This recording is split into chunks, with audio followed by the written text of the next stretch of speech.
I'm Brianna Gottberg, a senior on the volleyball team. I would like to thank all of our current PEF members for your support of the Bears Club. Your contributions have made it possible for me and other student athletes here at Lenoir-Rhyne to fulfill our dreams of participating in intercollegiate athletics. If you are not currently a Bears Club member, I hope you will take this opportunity to join our team today. Thanks again for your support, and go Bears!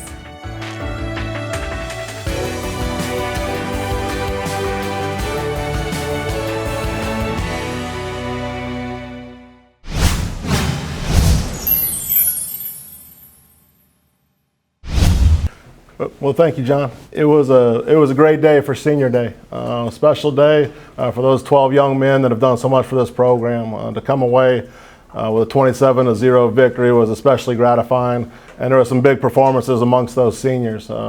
Most notably, Mike Patrick, finishing the day with a career high.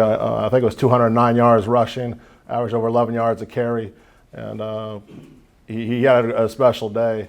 And obviously very productive. And then he wouldn't have that production without some of those guys up front, most notably senior Joe Ray, who's probably going to go down as one of the most accomplished players to ever play at Lenoir-Rhyne. Joe had a great game. I believe he had 22 knockdowns as we counted them, and graded out exceptionally high, as he typically does every week. But I'd be remiss if I didn't mention how well Joe Ray played again. So again, some great accolades by some of those seniors. Grayson Wells outside at wide receiver.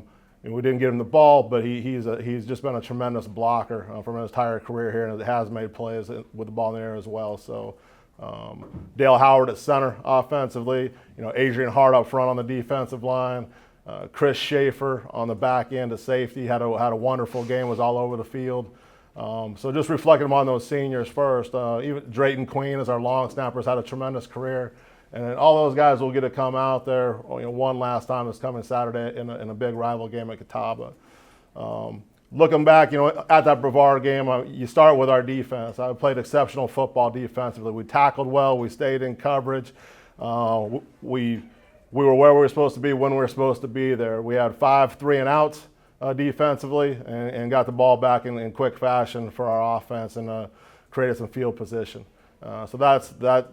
There was a lot of good things there. Like I said, Chris Schaefer played well on the back end. So did Marcus Kincaid. So did Rodney Singleton. No big plays with our, not many big plays in the air. And I thought up front, Jordan Forney played a spectacular game with Mike linebacker. He won our Ronnie Lott Heavy Hitter Award. Had a big hit. Was all over the field and played his best game this season at linebacker. Tanner Robinson played well. Again, it was a complete defensive effort, and anytime you can pitch a shutout in college football, that's a tremendous accomplishment. On the offensive side, a lot of good things. There's a couple of frustrating things that will break your heart. We had a 95-yard drive to start the game and end up with 0 points because we lost it on the 1-yard line, which is inexcusable. And then we were stopped short on 4th down again on a quarterback sneak in the green zone going in to score, and that stopped us. We missed the guy wide open on a post. We missed Vic Brandon wide open on a post route. That changes the scoreboard. So there were some moments of frustration, but I was pleased with the team, especially considering the recent adversity we've been through, that they hung together. The attitude was great. They believed in each other. The voice on the sideline was the voice of a winning team. And that was a fun Saturday afternoon to be a part of, and gratifying, especially considering the adversity we faced, like we talked about a week ago. So proud of the team. Proud of our staff, proud of our players and how they responded, and then looking forward to carrying that momentum into this last contest over at Catawba. Catawba, looking forward to the Indians. They're a tremendous football team. They're doing the things that the great football teams do. They're arguably the most talented and best defense we've played this season. They're playing great defense, not just good defense, great defense. They're exceptionally talented across the board and exceptionally well coached. That's going to be a formidable challenge, to say the least, for our offensive unit. They're very diverse offensively. They have a quarterback that can spread around, and he's also a dual threat, has a ton of experience, and he's a winner. He's a heck of a football player. They're not turning the ball over offensively, and they're taking it away defensively. They're a physical unit up front. With Little John, they like to pound the ball with him. And, like I said, they're diverse and they're a challenge to defend because they got some receivers as well. They like to spread it out too, and they do a lot of things. Preparing, defensively for them is, I'd liken it to studying for a cumulative final exam at the end of a term.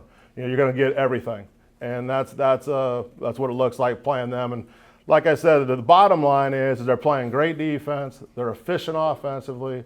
They're playing hard. They have a belief system now because they've stacked a bunch of W's in a row, and they're winning the turnover battle typically every week. So it's a heck of a challenge to finish the year, but we're excited about it, and we're excited to go. These seniors go out there one last time, and for us, win will accomplish a great deal to take some positive momentum. Obviously, for the seniors finishing their career, but for more to add to that, all the underclassmen coming back, and we have a lot of them coming back.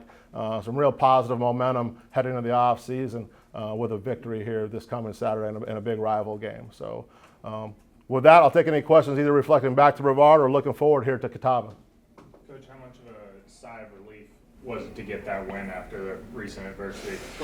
After the game, it just seemed like the whole collective of the team just breathed that sigh of relief. Well, there's no question. I think we were a little tight. That's losing does that. And that's why I said I was proud of the team because we did have a little adversity, mostly self-inflicted, in the course of that game, and the guys stuck together and believed. And then they started. Then you can see with some positive momentum, some things started to grow. I mean, we ended up rushing for close to 450 yards, and about 8 yards a carry offensively, defensively, a whale of a game. So to get that victory,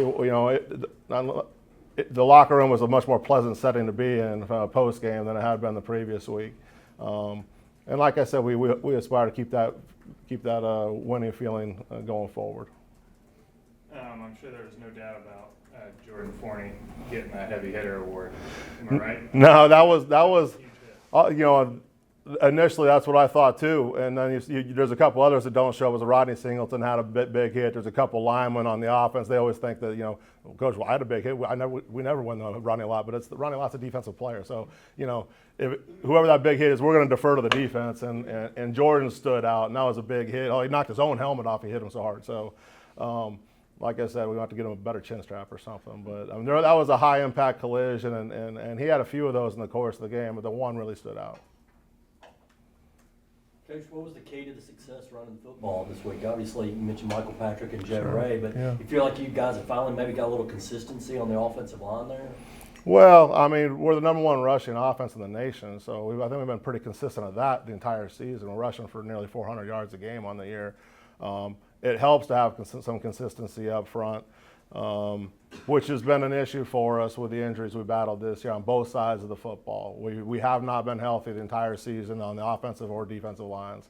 We've been shuffling the deck all season long in both regards. But the reality is we move the ball well because we have good players. We have good players, and they can execute the scheme, and they know what to do, and they play hard. And then good things happen when you do that. When you know what to do and you go as hard as you can, and as long as you possess the football, good things are going to happen. Going off that injury bug, every injury hurts the team overall, but just how much of an impact has it been to lose Chris Green? I don't think it can be underestimated.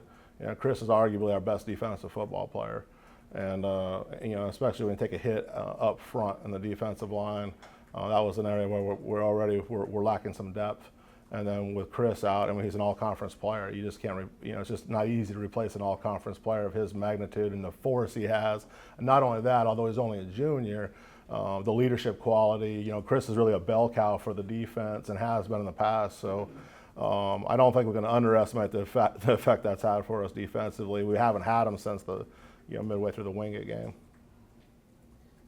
This is only your second season, but I'm sure you've done some research on the matchup. Just what makes this Catawba rivalry at the end of the season? I saw that Lenoir-Rhyne and Catawba played last game of the year since '74. What makes that rivalry so special? Well, I think the tradition. I think it's our natural rivalry. When you play someone, this is the 96th time.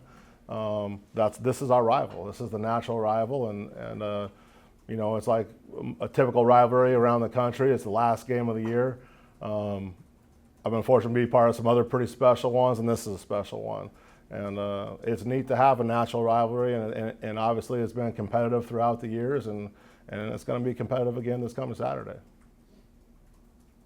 Coach, when my parents went to school here, finishing 41 and 44, like Georgia and Georgia Tech used to do, every freshman here wore beanies the entire first semester. And the tradition was, we played Catawba on Thanksgiving Day for many years. Tradition was if we beat Catawba, you got to shed your beanie. If we lost to them, you wore it the rest of the semester. So I'm thinking if we win Saturday, you take that hat off. I'm all for traditions, John. I go, we're gonna have to buy the beanies and then figure it out from there. I say Under Armour's been good to us, so maybe we can talk them into something. But it's like I said, it's always special to be part of these games that carry so much weight, and that's one of the great things in college football. Just look around the country nationally, whether it's Mississippi State, or USC, UCLA, or Oregon State, or you go on and on and on. Those end of the season rivalries always carry extra significance, and like I said, you kind of have bragging rights the rest of the year. Catawba's hunting for a SAC title, of course, and how much of a what-if feeling, reflecting on your team's season, would there be if your team went down there and took a win from those boys, kept them from an outright SAC title, and just look at it? Sure. I mean, to start with, I think you just look at it internally, for what it would do for our program, and that's I can't really. We discount really what happens on the other side of that coin because we don't have all we can control is our team and how we feel. Should we play better for 2 more minutes against Mars Hill, we'd be playing for a conference championship this Saturday.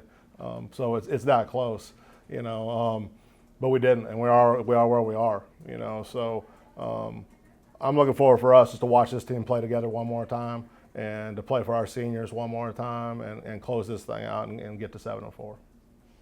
Coach, before last week, you mentioned to a radio interview that these last 2 games are a little bit of a job interview, a little bit of trying to build some momentum into 2016. In that first week of job interviews, anything stand out for you? Anybody have outstanding performance? Well, really expect we did, and you look at the young guys out there, and I'm probably remiss, and I am remiss, in not talking about starting with our kicking game. There's some guys that did some great things there. Ivan Milliken blocked another kick.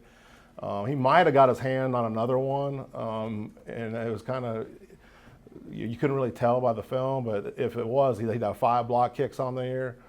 He blocked one, obviously. It was probably the most significant play in that contest last Saturday before the end of the first half, where he blocked a long field goal. And Kyle Duggars, his buddy, always plays off him and is always in the right place at the right time. And Kyle scoops and scores.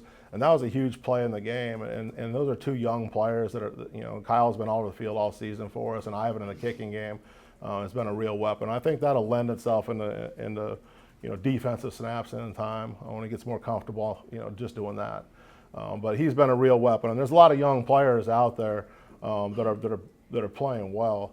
And like I said, there's only 12 seniors out there. They're all coming back, and it's going to be competitive. It's competitive this week, and it's going to be especially competitive going forward. Starting spring practice here mid-February.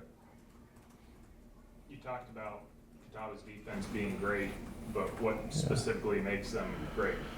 Well, they're a 3-4 team. But they're multiple out of it, and they're outside linebackers, or they might call them mans. It's semantics on what you call those guys. But 50 and 45, I believe.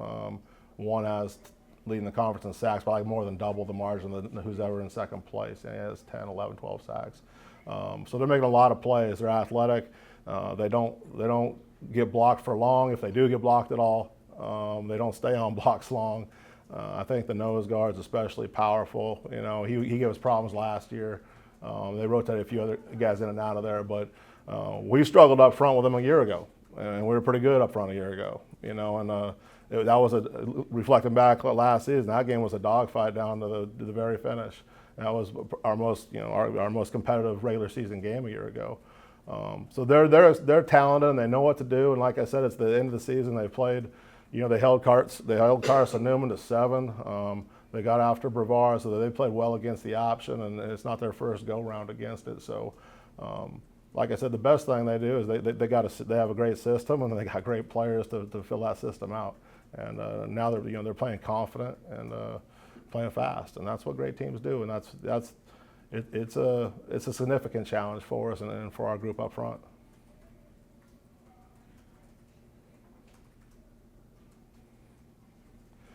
All right, with that being said, appreciate everyone coming today. We're looking forward to this contest at Catawba this coming Saturday. Big rival game, not far away at all. So we're looking forward to a great rivalry game between LR and Catawba, and a lot of people in red in the stands. Look forward to it. Go Bears.